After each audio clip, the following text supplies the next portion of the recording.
Welcome to the Seniors Flourish Podcast, where it's all about helping occupational therapy practitioners disrupt the norm by throwing away the rainbow art and being the best you can be when working with older adults. You know when you have those patients that don't want to put up handrails on the stairs or outside the house because they're afraid it'll make the house look ugly or make the patient look, quote, old? Well, I found these handrails from Promenaid that are super stylish, come in all sorts of finishes and colors to match any type of house. I like that they're super adjustable and you can literally put them anywhere, even those funky corners where the patient needs something but nothing ever quite fits. They ship quick and be installed right away, so we can adapt the home to what our patient needs fast, which is our number one priority. Check them out at promenaid.com, promenaid.com. Welcome, everyone, to the Seniors Flourish Podcast. My name is Mandy Chamberlain. I'm an occupational therapist and the host of this show. We talk about everything occupational therapy and specifically working with the older adult. Today, my guest is Stephanie Lancaster. She's an occupational therapist, and she's also a podcaster. She hosts On the Air Occupational Therapy podcast, and we're going to be talking about diversity and inclusion. If I can get it out, might be a tongue twister. So I'm really excited you're here. Thanks for joining us today, Stephanie. Thank you so much for having me. I'm very excited to be on the other side of the microphone, so to speak.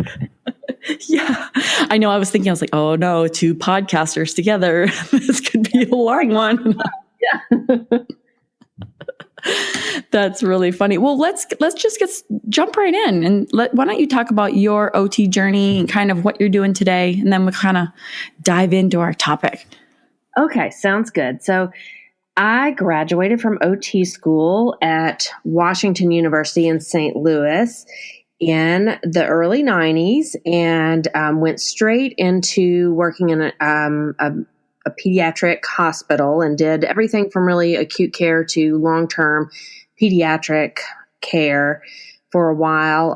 I went from there just to try. I didn't want to box myself into one specialty in the profession that early in my career. So I went from there to working in some skilled nursing facilities for a couple of years. And then from there did some home health and primarily really rural home health, which is what I'll talk about probably later in this show, because it really has to do with inclusion and our biases and some things that I tended back then to assume and have learned some more about now since then. But I ended up after a while doing that, settling down in a job in a K through 12 large public school system. And I stayed there for 19 years.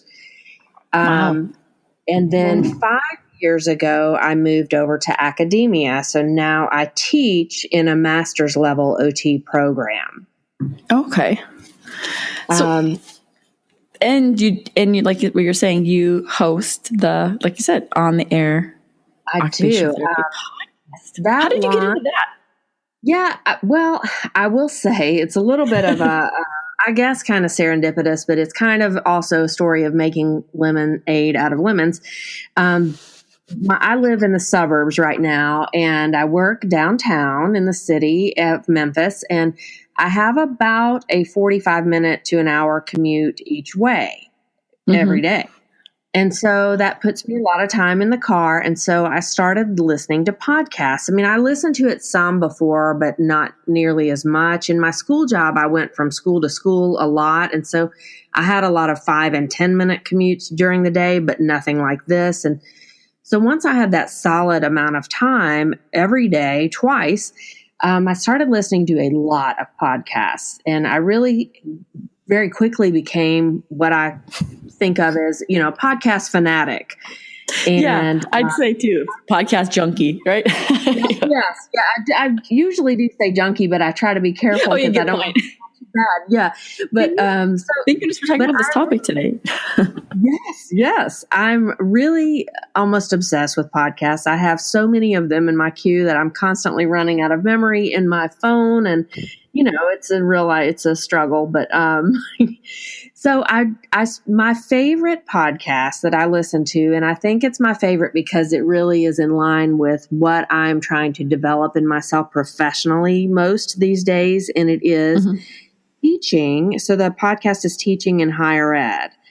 And they have, the host, Bonnie Stachowiak, has over 200 episodes out. She broadcasts or releases a new one every Thursday morning. And so I listen to it on my Thursday morning commute every week. She's a really natural podcaster. She's an educator. She actually has a business background, and so it's very different from my background and what we're used to thinking about. But she's has lots of different guests with lots of different perspectives and ideas, and it really has been almost like getting a different degree for me, and all the things I've learned in listening to all those 200 podcasts. Now I think she's up to 210. And so that started me thinking that I just think there are such limited resources like that for OTs and even people who are just thinking about getting into OT, or they're OT students, or, newer, or who've been in the field a long time and maybe do have some time to listen and use that as a way to reflect and some food for thought. So I strategically planned for about a year and a half, and then last September I launched the On the Air, which has been really exciting. It's so fun, isn't it?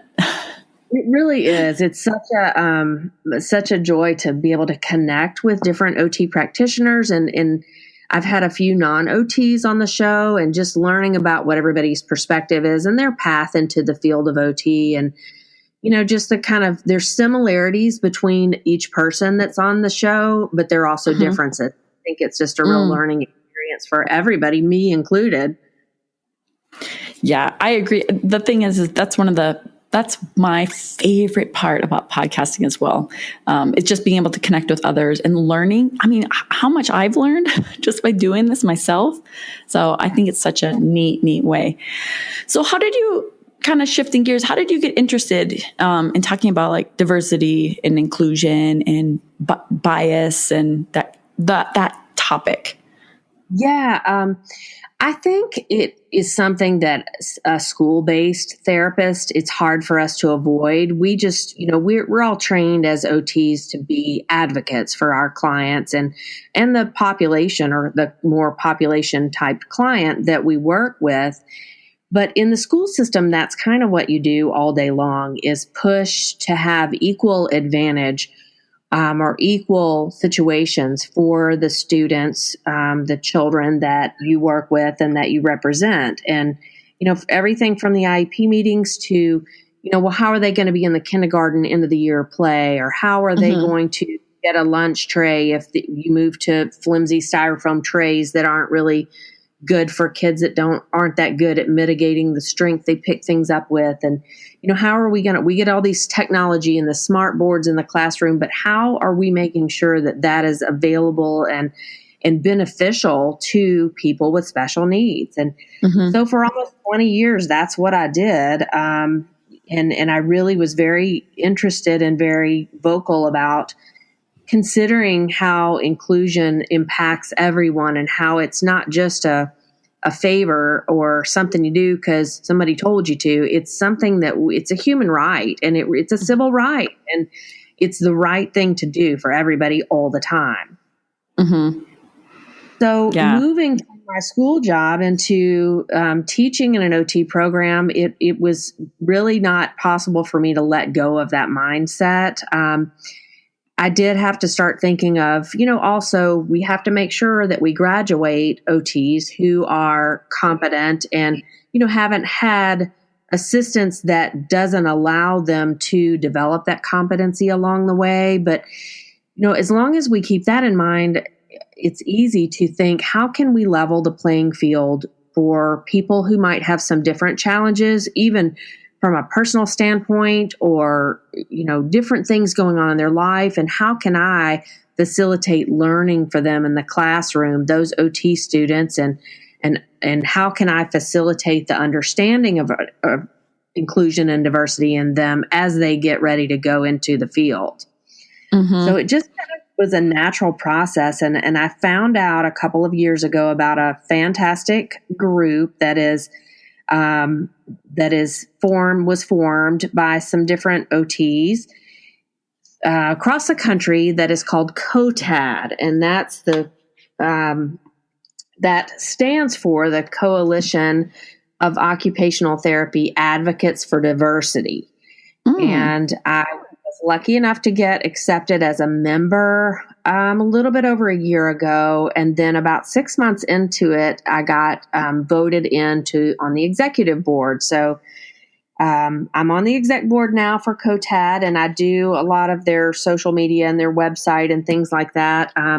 But also really work with them in sort of a subcommittee, which we call COTAD Ed, which is specifically for educators of future OTs, and how can we look at ideas and concepts related to diversity and inclusion from that perspective.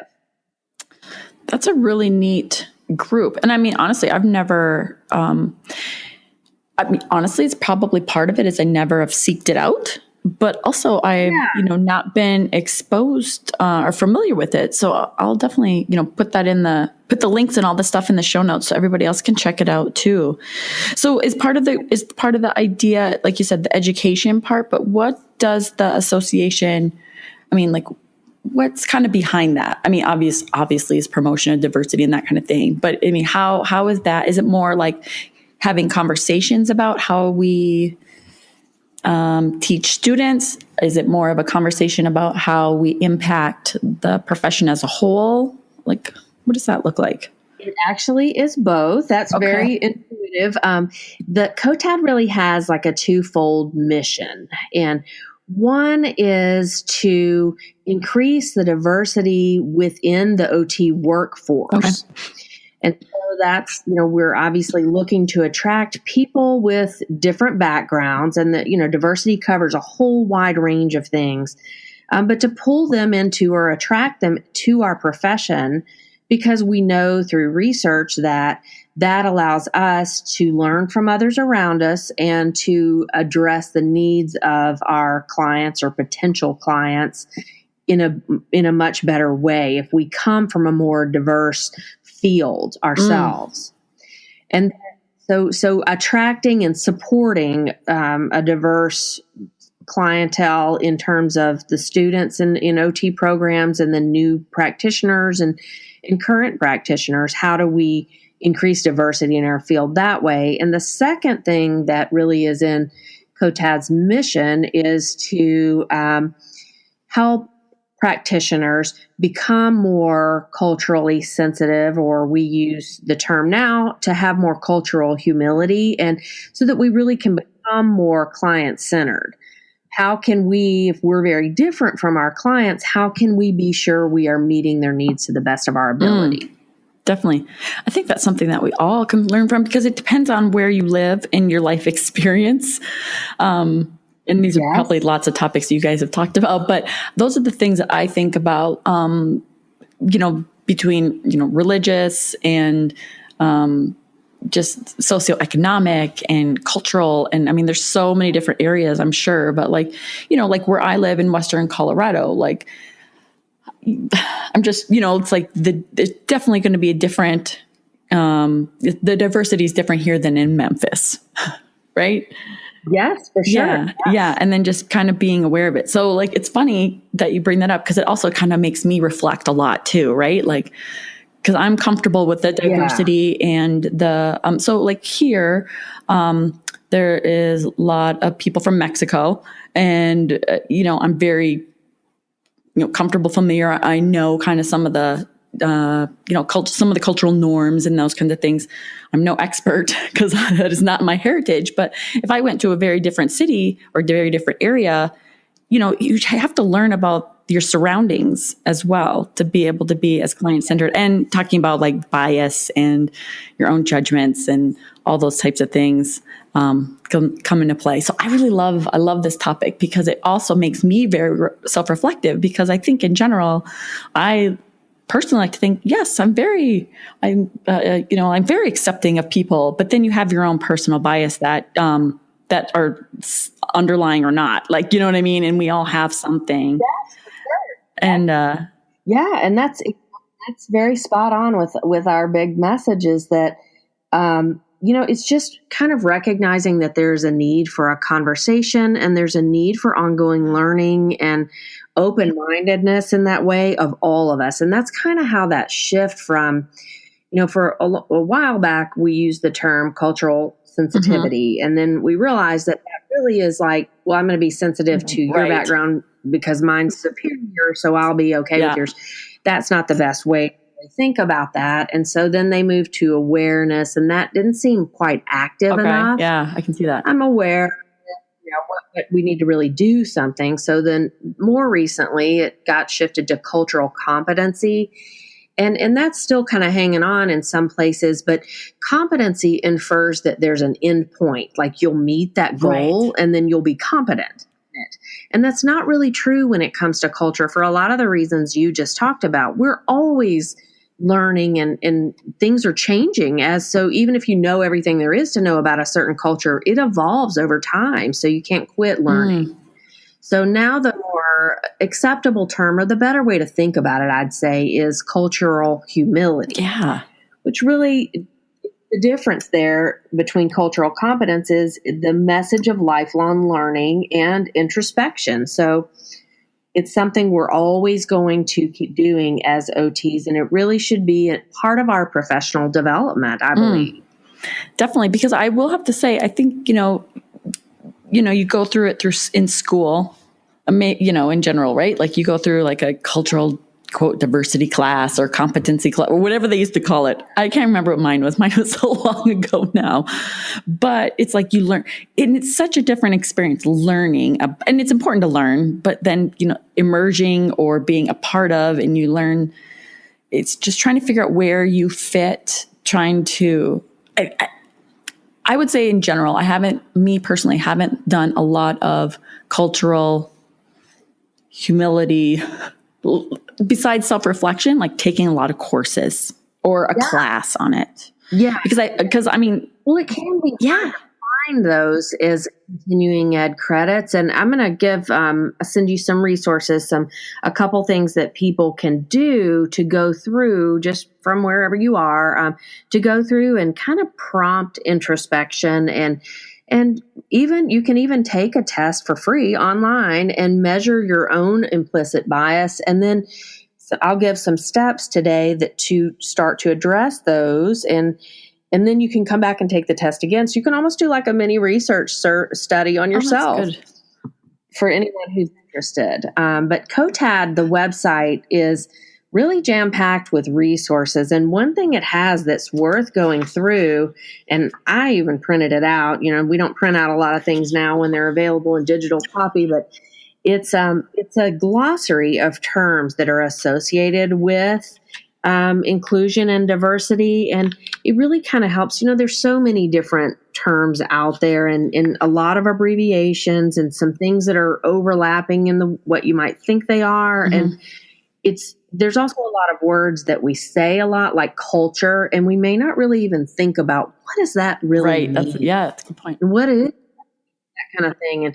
so it really spells all of those things out in a step-by-step way, and you could just kind of keep it and even use it if you read an article and you're like, okay, what is undue hardship? What is white privilege? What is that?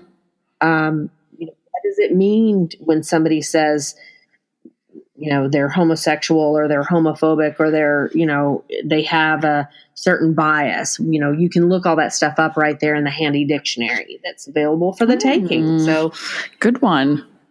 All of our presentations that anybody in the COTAD group does, they're very open with the resources in that group, and we post all of our poster sessions and anything that there's actually a recording that our featured speaker at our annual breakfast, which is held around the AOTA conference every year. Just on the homepage, there's about a 40-minute video of the talk by Dr. Lennon Graho that's about promoting diversity, equality, and social justice, and how we as OTs share a responsibility for that. And so somebody can go and just listen to that at their convenience. Oh yeah. I'm totally going to check that out. Good. That's a great resource. So you're talking about even about bias. How does bias play into all of this? It's a really good question and it's a very important thing. Even you were talking about working with people of minorities or just of different, who have differences in your area. And, we all do as OTs. I would choose to believe that every OT out there is trying to be culturally competent as much as they can and to, be respectful of different cultures and backgrounds. But there's something that we all have, and it is an implicit bias. Another term for it might be a natural bias, or one that I like is a habit of mind. And what that really means is it's ingrained associations that we hold in our minds on a subconscious level. And so it's kind of how we're programmed to think and act. And it really comes from both nature and nurture. I was going to ask that. I was like, is it just society? Is it nature and nurture? Okay. And I will say, media and that kind of thing has a large part to do with it. What we're exposed to in terms of, what's right in our society, like, what's a normal weight or, right. Things like that are really out there in the media, and they're really hard to avoid. But it's also, our families or the people we grow up around, but it's the people we spend time around even now as full-on adults that also impact that. It's things that kind of sneak up on us that we don't often realize that we're taking on or learning as we do. And those things those implicit biases may make us view things favorably or unfavorably. Like I might see somebody and assume that they're really smart, even if they're not. Somebody who wears glasses is very smart and they read a lot and they're very academic. And that's just something I picked up along the way and, that kind of thing. But more often we think about them when those biases cause us to behave in a negative or unfavorable way. So the important thing about that, though, is it takes place on a subconscious level. And so an explicit bias is one that takes place more on a conscious level. And so we learn over time that, somebody who looks a certain way might be a threat to us, or someone who has a certain body posture might try to overpower us in a meeting, or, that kind of thing, or how someone shakes their hand might influence how they treat you as a person. Little things like that you learn, and you learn to react in a certain way, and it's part of how you're thinking, and that's an explicit bias. But the difference there is that the explicit happens on a conscious basis. You know that you're doing it, but the implicit, you don't really know that you're developing that idea. And in fact, an implicit bias, your thoughts there, your habits of mind might even conflict with what you think in your head are your values. So, and I think that happens a lot as OTs. We say and we believe we treat all people equally, and we, every human life is just as valuable as the next. But when we really, really look hard inside ourselves and start to expose ourselves to some discomfort through differences and really challenging questions, often we unearth that that's not always true, even though we don't mean for it to be that way. Right. I can absolutely see that. I have a couple personal examples that I'm not afraid to share. It's like, so I remember one of the first times I had a patient that was in jail and he came to outpatient kind of thing, and I was treating him, and he had a big swastika on his arm. Oh, yeah. And because like you say, you automatically, you feel like I need to treat the patient holistically, and I look at, be client-centered, and you feel like, yes, I can do that. And I remember seeing that and kind of freezing, being like, I remember thinking, I don't want anything to do, I don't want to have to deal with this. I have no, looking back, it's I actually have no idea where he is in this whole situation. If you know what I mean? Yes. And I remember honestly being so anxious and, going through the eval and trying really hard not to make it obvious, and it's like those situations. I mean, and there's a whole gamut of these types of situations. It could, but I remember like thinking, why am I feeling this way? I mean, as in like, I'm just here to do my job and do what I need to do. But it was really uncomfortable and it's your own. I mean, obviously people have an association with that, but also just like, I almost didn't even know what to do, even though I do know what to do. Like I just do what I need to do. But but it was that whole feeling of, I don't even know. I actually still remember because it was quite early in my career. And I think actually now that I've been a therapist, I don't know, 16 years or something like that, I have a very different life. I have more life experience and, I look at the world very differently, but, it's just really interesting. Those types of things, like you say, like what your brain says, like I'm treating everyone equal. It's fine. I can do this. And then what your body reacts and like your gut feels is like totally different. And then it's like, I remember that being just like a very kind of self-reflective time in addition to it's just like, why did I feel that way? Should I have felt that way? Did I treat that patient differently than I would have someone else? Or did I not? Or did I almost try to overcompensate or something? You know what I mean? Like you kind of go through the whole gamut and try to figure out like, what do I do in that situation? I don't know.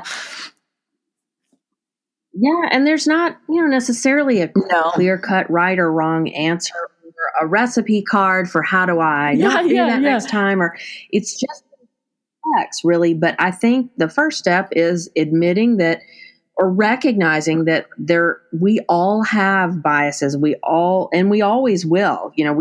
We all have ways of thinking about people or other people or situations that are ingrained in, really in our DNA.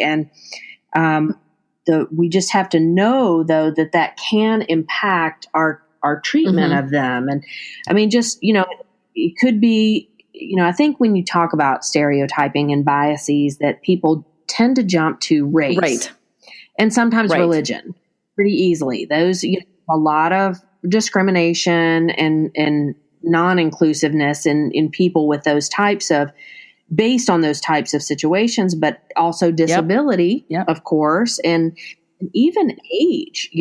There's a such thing as ageism, and we assume things about people because they're either young or old. Gender biases; those have been around forever and still exist. But what's come really to the forefront of my mind is sometimes we have biases based on people's appearance. And so it might be somebody's weight or the way they dress, or like you sort of mentioned, a tattoo, or, if they have purple hair, or, they're wearing, house slippers to a therapy session. Those things do impact the way we think, and where we have to really kind of put the speed bump is in between there and how we act or how we respond to that thought. So, we have to be careful about assuming someone's intelligence or their level of honesty, or, hey, somebody's been a couple minutes late a few times and they wear house shoes to outpatient. Do I think they're lazy? Am I not going to give them a program because I think they're too lazy to do it? And all that is just my bias talking. I know better than that as an OT, but you have to be careful, not to let one thing take the driver's seat. Those, you're in a, let's say working in it as a team, and you have one therapist that maybe doesn't get along with the patient, and they're passing the patient on to you because of whatever schedule or this or that. And, they preface saying like, oh, they're hard, or, oh, they don't like to get up. And if you don't know some of those things sometimes, and you just go in and do your thing, without hearing the opinion of someone, another, therapist or coworker has on them, you may not even have a problem. You may just go in and be like, I don't know, they work fine for me, because you don't actually go in with any kind of preconceived notion. But I think sometimes it kind of stirs the pot. Yeah. It stirs the pot a bit. It does. I talk to my students about being careful with the language, not just the spoken language like you were talking about, but the written things that we put in our notes, our documentation. You really don't ever want to say, I don't even like putting that someone's non-compliant.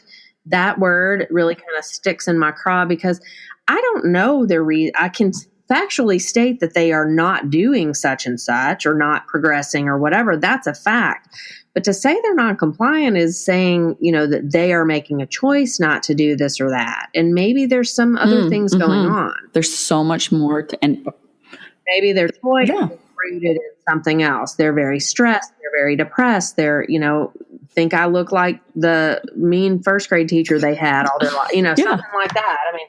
It could be 100 other things, but I don't need to judge and say somebody's non-compliant, and then that gets in their documentation forever. And that's actually not very objective. That's actually a very subjective statement, I believe. I do too. So I guess that really kind of brings us to the question of what can we do? We know if we recognize, if we respect that we do all have those biases, what can we do? We don't say we want to get rid of them, but we need to do something to proactively work towards reducing the impact of our biases. And the reason we want to do that as OTs is that we know that populations in the U.S. that experience the greatest health disparities are the very ones that suffer the most from negative cultural stereotypes, implicit bias, and things that people assume about them. And that does play into our clinical decision making. Like I gave the example of, would I give somebody a home program or not? Well, if I think they're lazy because I let my implicit bias take the driver's seat, then I'm not going to give them one. And I just took away a chance for that person to get better based on something I assumed about them. So, because what we think and feel impacts our clinical decision making. In short, that's why it's important to check our implicit bias. Check it at the door. I've heard the expression, check it before you wreck it, which I think is kind of funny. But the very first thing is, like with any behavioral change, if you're going to stop biting your nails or someone's going to stop smoking or stop, driving too fast or whatever, stop littering or whatever they're doing, just to acknowledge that is a habit that you sometimes do without even thinking about. And so, I think you and I have kind of done that. There's a lot of situations, both personally and professionally, that we tend to jump to a conclusion or have an assumption tell us what to do rather than looking, widening the lens a little bit on that. So really the next step is more active, and that is it involves learning about and then applying strategies to increase our understanding about how do we get to new, more desirable behaviors related to our assumptions. So I'm going to provide for anybody who wants to a few resources you can go to. And one, I love the name of this. It's a 7-day bias cleanse. That's a good one. And even funnier than that, it was actually developed by Ohio State University and MTV. That's great, actually. And yes, and so the website, and I'll send all this to you so you can put it in the show. But the website is lookdifferent.org, and you sign up and it just sends you kind of food for thought every day for a week. And it's, you might journal or talk. I think it'd be really cool if you did it with an OT friend or just a friend, and then had kind of debriefing at the end of each day where you talk for a few minutes about what you thought about the thing they emailed you. They'll email like a video or just a story or something, and you just kind of go through it and it helps you reflect. That's neat. It's free. It doesn't take a lot of time. It's there for the taking. Another thing, that website you can visit is Project Implicit, and that was developed by Harvard University, and it allows you to actually take some implicit bias tests, including the one that's used most commonly, which is the Implicit Association Test, or IAT. And you can take it for free there on the website. So it's interesting. And even I think for me, even just looking at the questions that are asked in that kind of a survey helped me to be more introspective. Like, ooh, I said no to that. And I know that's really probably not the most, the kindest or most culturally aware way I could have answered that, but it's true for me, So I would suggest both of those, and really to look into also how you can increase your, I think of it in terms of your circle, your social circle or your professional circle.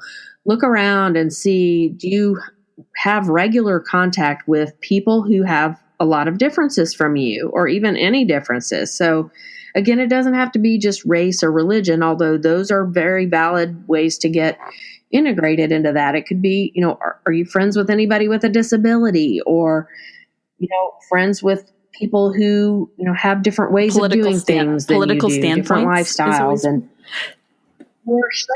And in this political climate, it's pretty easy to find somebody who's the polar opposite from you politically. And what we tend to do is just be around people who are like ourselves. And that's really not the best way to develop ourselves professionally or personally. Need to really not just have a 10-minute meet and greet with somebody who's different from you, but really try to develop a relationship with people, and especially people who violate stereotypes. So if you tend to think, everybody who goes to private school is privileged, well, maybe meet some people who have or are going to or have gone to private schools who really work to pay for that themselves, or, they're not privileged and they found a way to make that, if that was a value for them, to make it happen. So look for those things, but you really kind of have to actively or proactively do it. It's not probably just going to fall into your lap. No, because I think it's actually not comfortable for a lot of people, it's one of those funny things, because I was reading when we were talking about having this topic, I started kind of researching a little bit more, and I threw in the political thing because it was one of the questions I saw. They were like, talking about like cultural diversity and religion and, ethnic background, and then, sexuality. And they had all these questions. And the one that they were like, do you know anyone or has a friend that has a different political background than you? And I'm like, oh, like I had to think about it, because in a way, like that's really uncomfortable.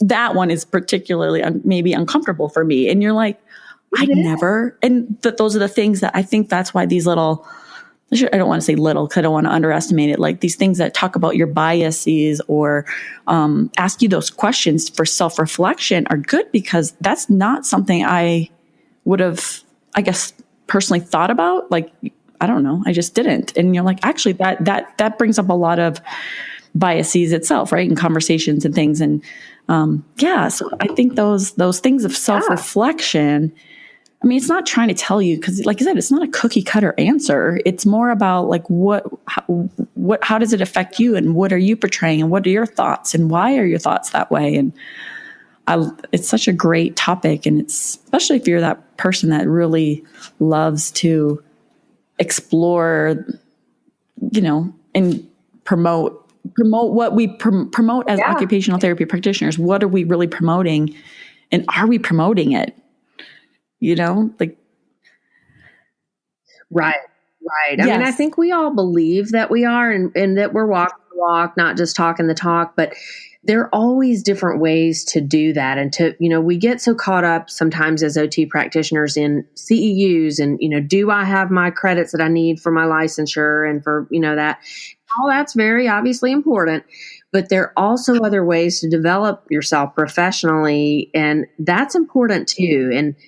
And I would say that listening to podcasts about, different things, about people with different types of lifestyles or hardships, there's so many podcasts out there that you can listen to and that really can help to influence your implicit bias, or to help to mitigate that bias in terms of, how we make decisions and interact with our clients. Yeah, there's so much to learn out there, and there's no one right way. What's the right way? Let's be honest. What is the right way?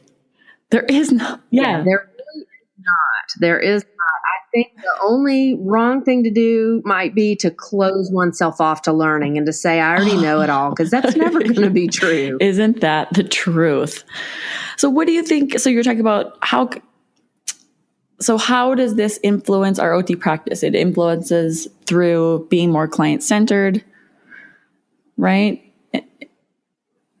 Yes. And even really, for sure, it aligns so well with client-centeredness. Whenever I read something from really kind of an interdisciplinary perspective about cultural humility and inclusion and diversity, I can't help but want to stand up on top of my desk and say, this stuff is OT. It is OT. I mean, we all believe and we know in our hearts that everybody deserves a fair shake. And, we know that some people need things to be done in different ways or different materials or equipment in order to level the playing field. That doesn't give them an unfair advantage. It only gives them a partially fair advantage. We know that as OTs, but we never will be finished learning about other people and other lifestyles and other backgrounds and things that are different from the things we know because of our own background. So, really, I think there's a term that is used sometimes in talking about implicit bias, and it's individuating. You probably could guess what it means, but it fits so well with client-centeredness. It just means when the person makes a conscious effort to focus on specific information about someone rather than lumping them in with a group or a class of people. And that really is client-centeredness. We're not saying all 54-year-old men who've had a stroke need this intervention. Yeah. Or all 14-year-olds with autism need this intervention. We're not saying that at all. In fact, quite the opposite. Yeah, that kind of makes me think about, so I went to AOTA conference this year and I decided to check out a Conversations That Matter. I'd never been to one before, or I didn't really have honestly, I hadn't been to an AOTA conference in many, many years. And so that in itself was exciting. But I was like, I want to check out these Conversations That Matter because I think that would be neat. But I saw one on client-centeredness. Honestly, I kind of saw client-centeredness. I'm like, that would be a great topic I should learn about. And I went. And it ended up being a really small group. And it was talking about personal bias in order to be more client-centered, which is not actually what I thought it was about, but it was seriously maybe one of the most impactful things I went to at AOTA. It was really super interesting because, first of all, it was a very small group. I know some of them were bigger, but this was, I don't even know, maybe 15 people in this one. And it was just very diverse, and it was checking about everybody's individual bias, and we had to talk about it. And so, it was just this conversation. And it was, I got really emotional about it. I'm just like, you start reflecting about what your personal bias are and how does that limit you to be a client-centered practitioner? And like, what do you use? Exactly. If you realize it or not, as maybe a defense or as a privilege, or, that creates a barrier. And I was like, oh my gosh, first of all, this isn't what I expected. But second of all, what an amazing conversation with all these different people that had all these different backgrounds, and from all these different experiences. It was just like one of those things that I had never really thought about how bias influences that. And that sounds really probably narrow-minded, but I mean, like, I remember back in the day going to, college, and you learn about different cultures and different religions and different, all these different things. And you learn about it because it's part of the quote competency. We're going to use that term for that. Right. But I think it's probably taught a little bit differently now. And then also, like I said, life experience, I think, really changes a perspective on it. But even those biases and those privileges that you have for being me being a white woman with an education is really mind-blowing to me as also a first generation college educated person. It's like, you realize all these things and you're like, I never thought about that. But it was a very eye-opening and amazing experience. I don't know if anybody, I just feel anybody who goes to a Conversations Matter, I think you should because it's much more they're much more interactive. Yeah. And I wonder if there weren't that many people at the one you went to because maybe people thought, client-centeredness, I'm client-centered. I develop individual, we think we know we are, or we intend to be, but I love that actually what the conversation was about is how to improve your client-centeredness. And it's kind of all what we're talking about. It's by managing your implicit bias, in steps that we know work, which is starts with just recognizing that you have one. It was seriously, I should almost, I've been tempted. And you know what? Actually, now that we have this conversation, I might email the people that ran it and let them know, because I feel like it was just such a impactful. Yeah, it was just a really impactful small session that was kind of unexpected, but also it really kind of opened my eyes to, just talking more about diversity, inclusion, or accessibility, like having kind of looking at it very differently, because you're right. I think a lot of us kind of do. I mean, I know I did for a long time and then I got burnt out. But you're like, okay, I got to get my CEUs. I got to get this. And, you're always kind of thirsting for knowledge, but also I feel like maybe it's kind of where I am also in, my OT journey itself. But I think it's like figuring out that it's more than just that. Like our profession is more than that. Our profession, like what is our impact in the world? And I look at it much bigger, I think, than I did before. Me too.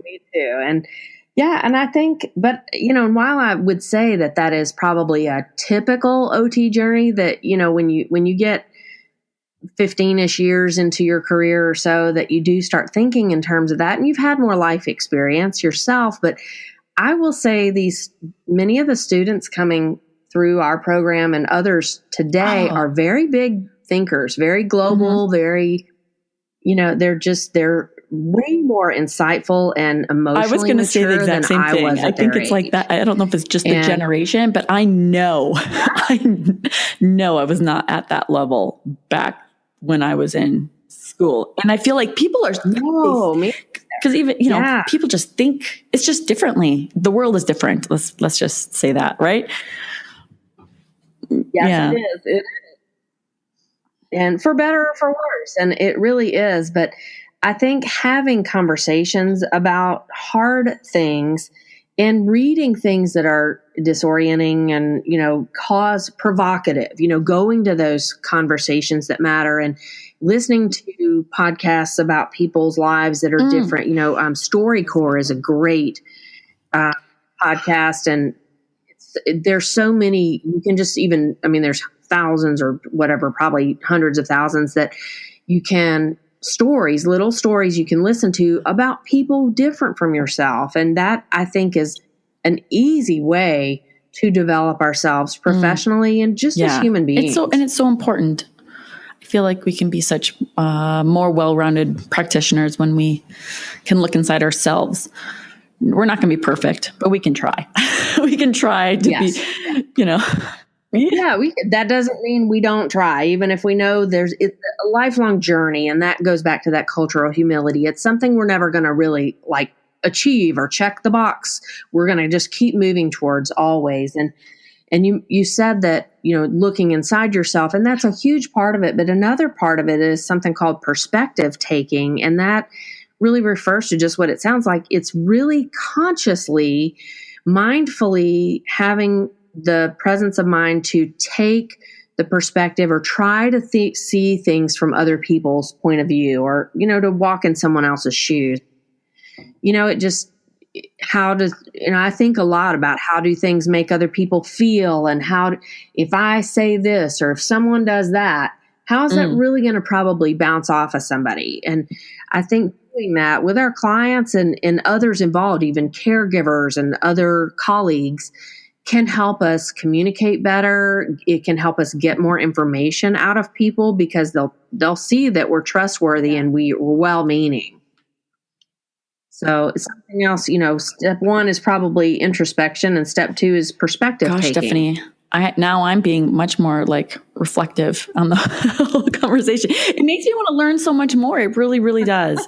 So what would you say are some key takeaways from this topic? It's a big topic and we're jamming it in an hour, but.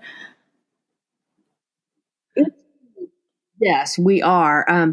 I would say to maybe think about widening your circle. So, associate, make friends, ask somebody out for coffee, or just strike up a conversation in an elevator with somebody who looks or seems very different from you, and start to kind of change that habit in yourself of just sitting by people that or that look like you or that seem quote unquote safe. It's invite somebody out for dinner this weekend that is different from yourself, or that you just haven't had the chance to be friends with, but maybe has some different things going on, and talk to them. How does it feel to be them? What's going on with them, that kind of thing. And then the other thing is maybe to dive into some of these resources and set it as a professional goal. I would encourage people to do that in writing. Even if you're not going to get CEUs from it, it's really, really as important as the more structured continuing education that you can do. And really looking into, taking an implicit bias test, and then maybe try to strategically listen to podcasts or read books or watch movies or something like that about people with different situations, and then come back in a year and take that test again and see if you moved up any in the score. So, that's a pretty easy way to measure, where am I and where do I hope to be? And if you're moving in the positive direction, you're doing it right. Well, and that feeling that need to learn more, you can't really beat that. You know what I mean? Like you're not going to go backwards by learning and, Right. Yeah. Those are great. Those are really great. I think good starting points. If someone feels like they are starting at ground zero and be like, I want to learn or want to know more. I think those are really, really good takeaways. So if people wanted to, Yeah. And I would add, I think people sometimes feel guilty or like, I'm so ignorant. I'm uneducated in this stuff. And none of this is to make someone feel like, you've missed the bus in learning about this, or, you really are behind, you need to catch up and do. It's really just a direction for the future is all it is. And I think all OTs have good hearts and really do the best they can for their clients, but we can always add other tools to our toolbox and other levels to the way we approach problems and interact with people. And this is one of those ways. So that's, just to add in there that it's not to, make anybody feel negatively about themselves or to feel like you have, miles and miles and miles to go. It's just a starting point and a way to kind of hone in the direction of the lifelong learning that we all love to do as OTs. Well, what I'll do is I'll add, you're sending over a bunch of resources for people and a bunch of links. So I'll add those in the show notes. I'll add about the Coalition of Occupational Therapy Association for Diversity. Is that correct? OTAD or COTAD, right? COTAD. We'll add that and add a bunch of those things that we talked about today. Yes. But if people had any specific questions or wanting to learn more or just want to get a hold of you, what would be the best way to do that?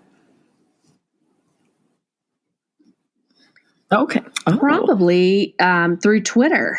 And my Twitter handle is the Out Loud OT. Oh. Because I like to out loud things a lot. So that's probably the easiest way. And, or if someone else knows of an interesting resource that I'd need to check out, feel free to tweet it at me. And I'd love to check it out. I think there's a lot of great material like that on Twitter. And it's easy to go down the rabbit hole. But really, if you just I keep a list of things to look at so I don't do that too much. And I just think we're all continually learning. And as long as we're open to and that, Twitter's such an easy way to have conversation, and start a conversation and have conversations. Kind of get to know people actually on Twitter is kind of a good platform for that. So yes, connect to Stephanie if you have anything on Twitter, the Outlaw OT or Outlaw OT. The Outlaw OT. The Out Loud. Perfect. And then yeah, or just perfect. And then of course, check out the podcast, the OT podcast On the Air, and that's on iTunes and any of the podcast apps, or is it somewhere specific? It's all the major podcasts, Stitcher, iHeartRadio, Out Loud, all the Overcast, all the podcast hosting sites. Yeah, so I think it's pretty. And you have such great guests, and it's obviously it's different from mine, but I think it's like spreading the OT love, is like to call it. I'm going to create this hashtag OT love. It's like spreading out sharing the information and learning from each other, and I think it's podcasting is such a neat way to do that. So I'm excited that you are part of the podcasting world. Thank you. I appreciate it. Love listening to yours, and always every single one learn something. And it's fun, isn't it? Thank you so much for being a guest, and thanks everyone for listening today. And until next time.